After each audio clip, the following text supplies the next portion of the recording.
Hi, my name is Denis, and my topic today is Espressif IDE for developing ESP IDF applications. In today's presentation, we will take a look on some general features of ESP Espressif IDE, and we also will focus more on some important features like memory analysis and debugging features.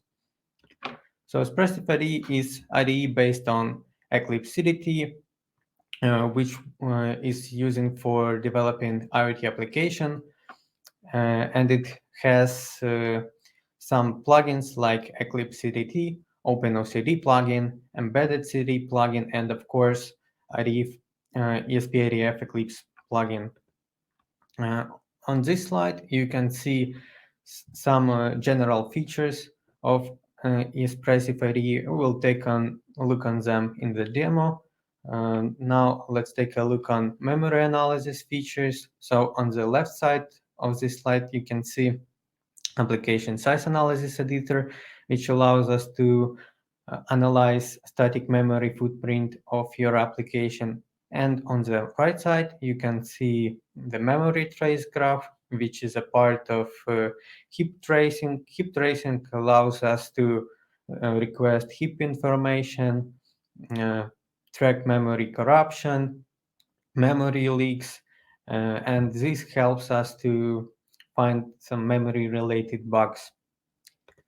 Speaking about debugging, Espressif IDE suggests several options for user, for example, GDB hardware debugging or ESP IDF OpenOCD debugging, which is more comfortable way to create debugging configuration, because as you will see, we are providing everything for the user, and user only need to check if his settings are correct and select his board, and he's ready to start debugging.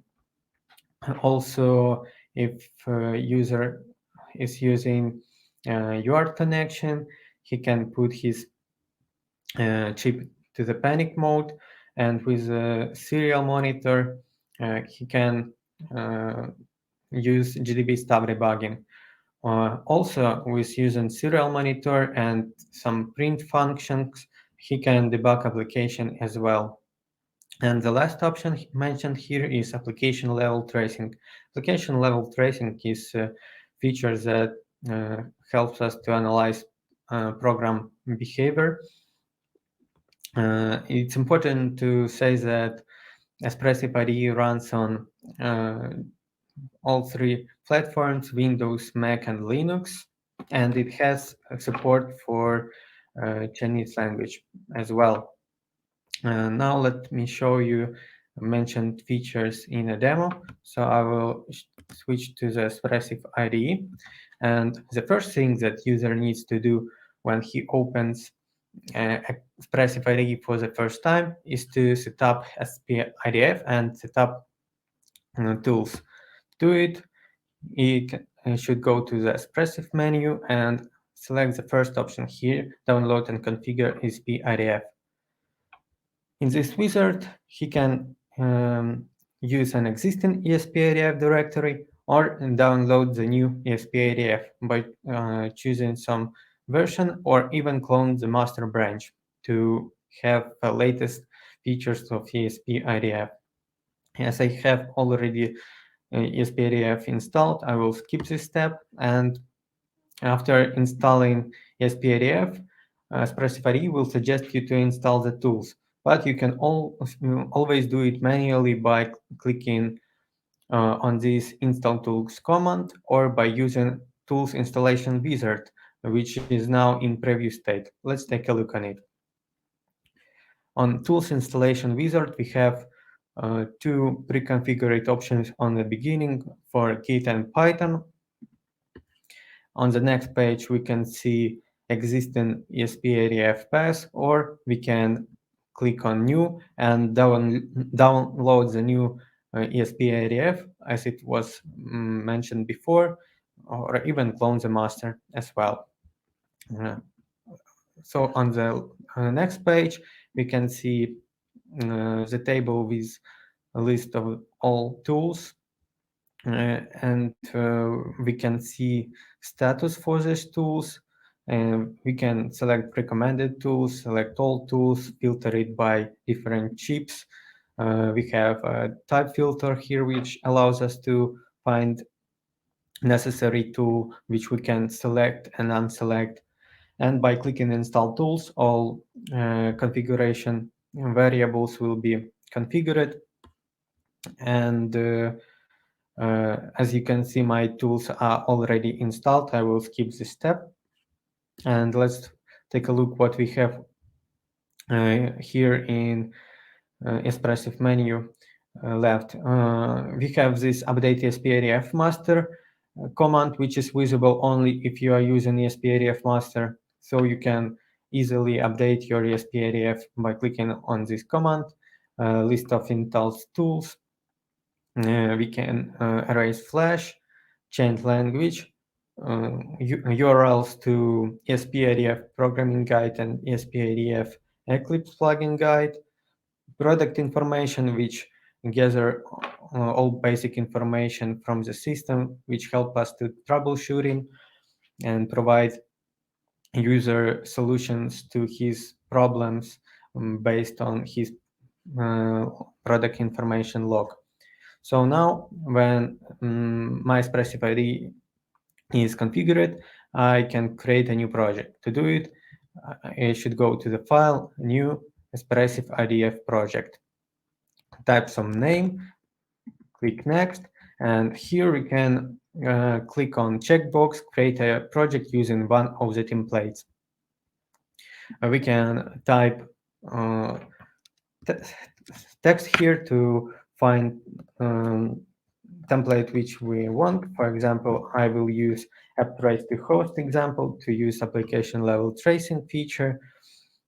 As you can see, I have already created this project in my workspace, so I will skip this step and let's take a look on Project Explorer. I have several projects here which are already built to save some time. So let's go to the Hello World project. And speaking about general features of Espressif IDE, it's important to mention that we are extending features of Eclipse CDT. For example, code assistant feature.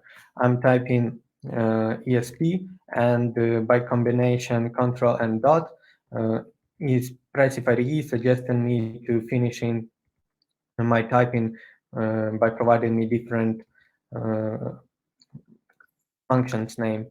Also, as you can see, all my code highlighted in different colors, and I can use a function navigation, which will navigate me to the source code. And also important feature, it's a code formatter. To keep code in same format, we can use a formatter. You can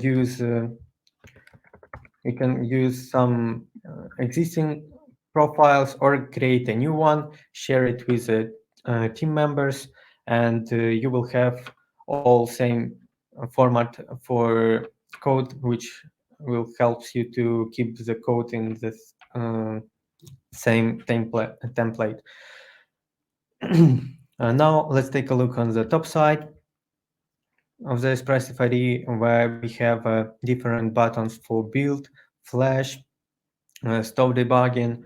We can select different modes for run or debug. We can select different configurations in this bar, edit it, and same for the target, selecting different target, create a new target, open different terminals. Here we have ESP IDF serial monitor or ESP IDF terminal, and we can skip all breakpoints, which may be useful in debug mode. And we have toggle button for DFU. So if we click on it, the build and the flash button will be responsible for building and flashing DFU binaries.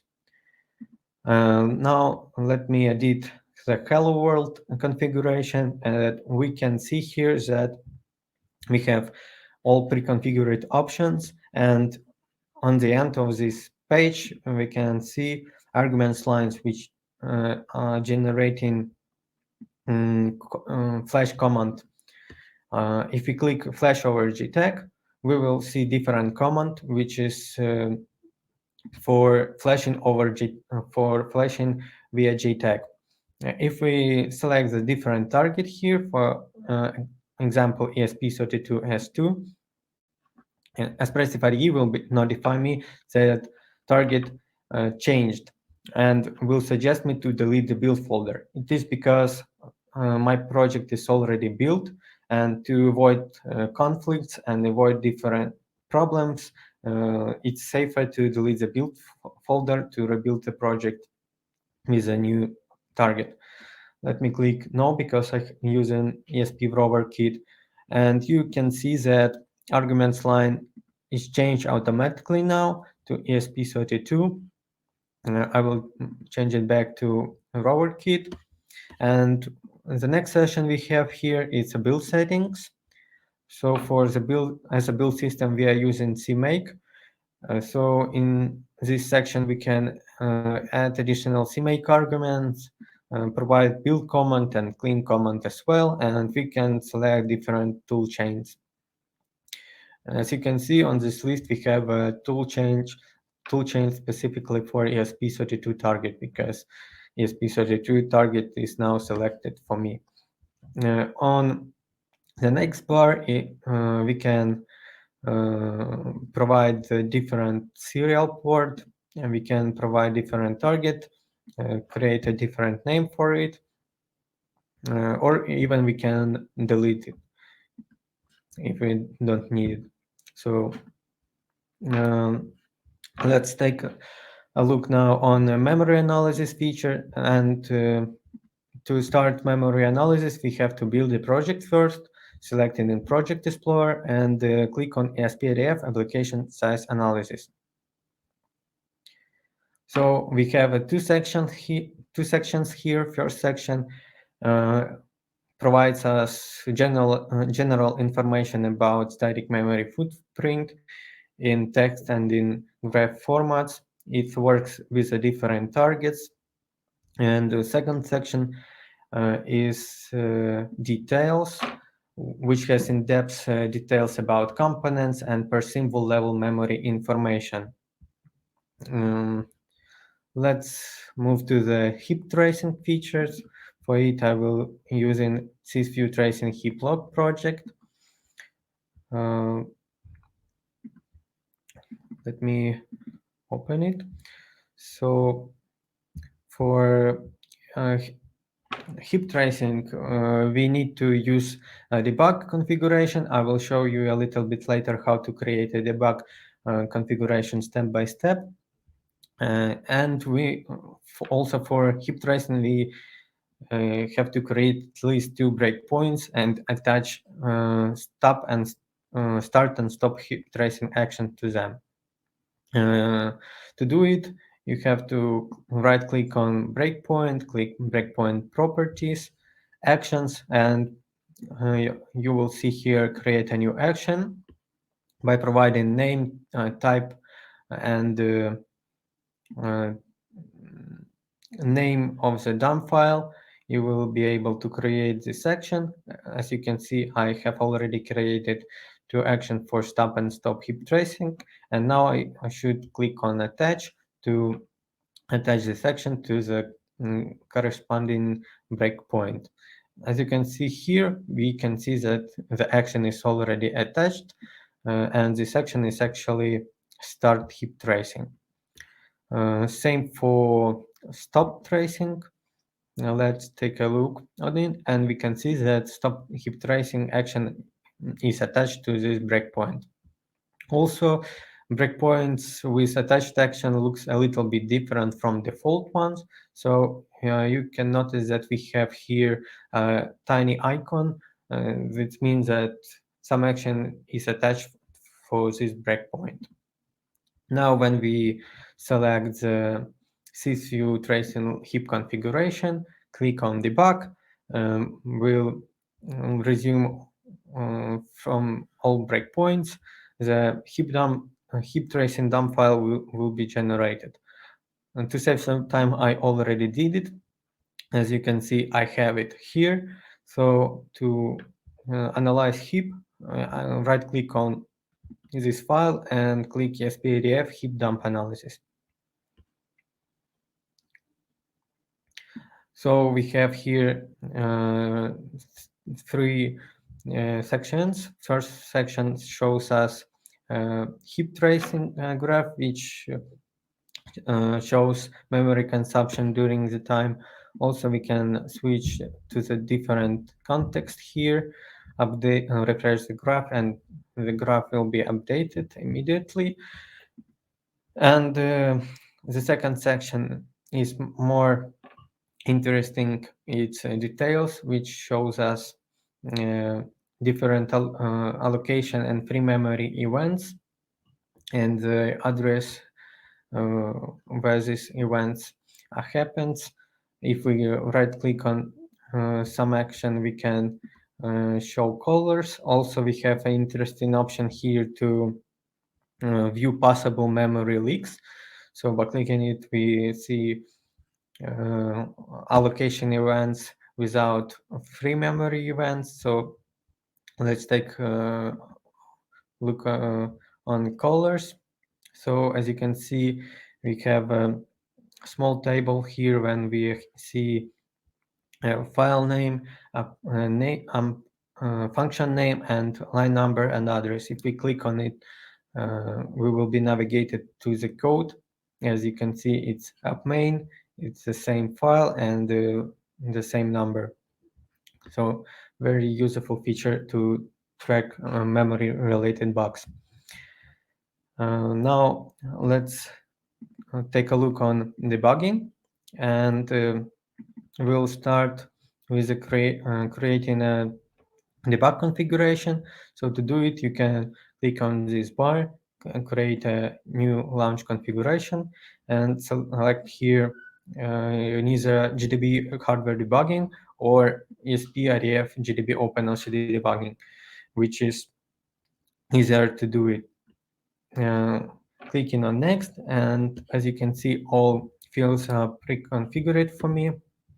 And the most important tab here is the debugger tab, because we have here config option for starting the debug session, and we need to check if we have the right board here. So it's correct for me. I have ESP32 router kit, but if you will change it to some different target, it will be generated for different target. Also, GDB executable will be changed for different target. As you can see, it's ESP32 S2, but let me change it back to the router kit, and GDB executable is also changed to ESP32. The next step is startup. Here we have important feature which allows us to flash binaries every time when we are entering the debug session. So we're not forgetting to flash before starting the debug session. And the second option allows us to show more detailed output from OpenOCD. I have already created debug configuration, so I'll click on cancel, and let me start the debug.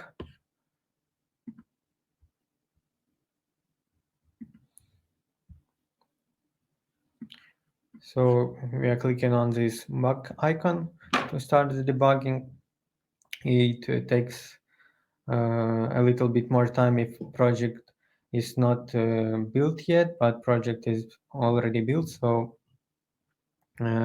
here on the bottom side, you can see the status for launching application, and debug is started now, and Espressif IDE suggested me to switch the perspective to the debug perspective. Let's switch it.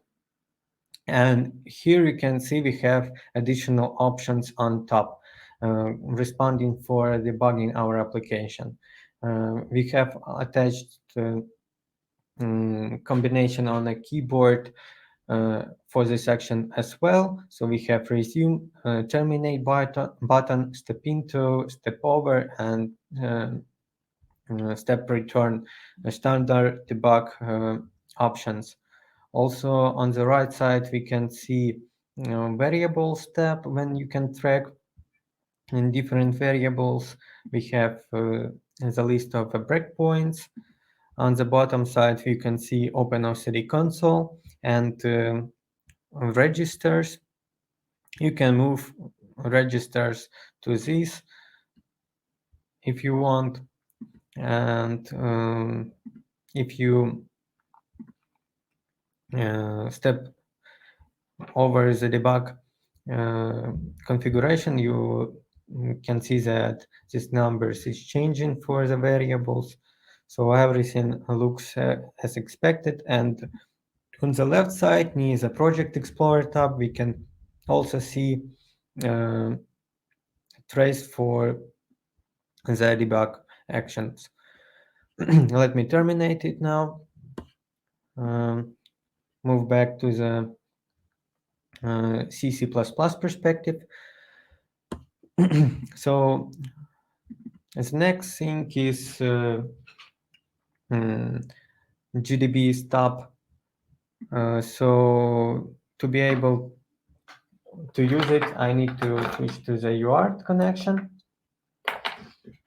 and switching it and need to open SDK config and to select the GDB on panning there. So I need to go to ESP system settings, and here panic handler behavior need to be set on GDB step on panic. It is already set for me, so I will close it. Also, we need to have here cert 0, which helps us to enter GDB step mode. And let me also, we have to select the port. It's already set for me, and flash the project by using UART.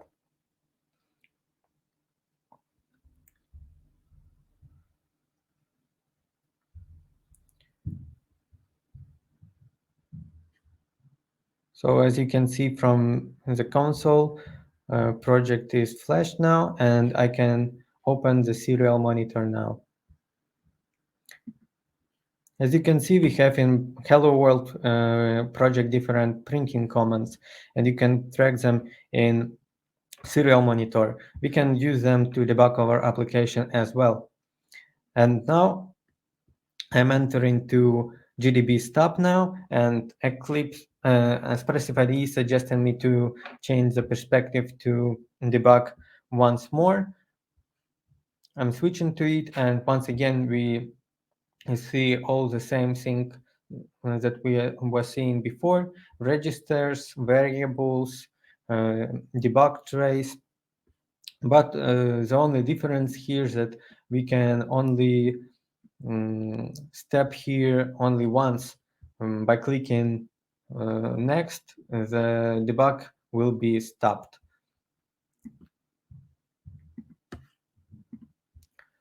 So now let's take a look on application level tracing. I will switch back to the GTEC connection.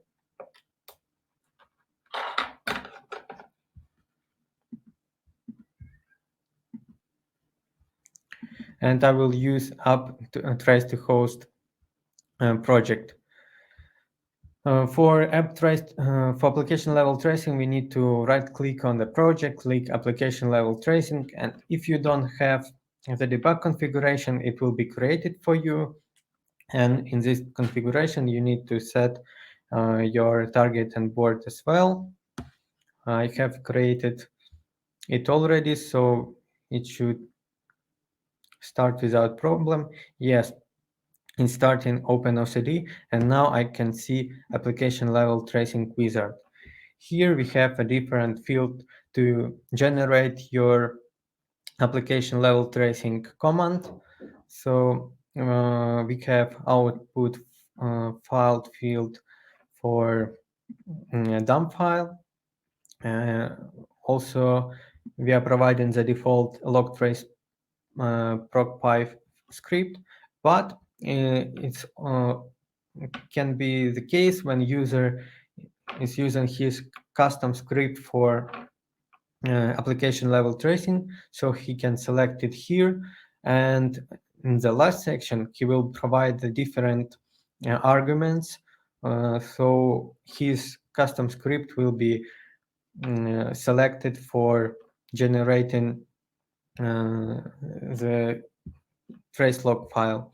I can't parse it yet because it's not yet generated. To generate it, I need to start application level tracing by clicking on this button. And you can see from the log here that application level tracing is started, and I can stop it in any moment. So when I click on stop, I can click on start parse button now. If I click on it, we will see in the log the result of the parsing of trace log.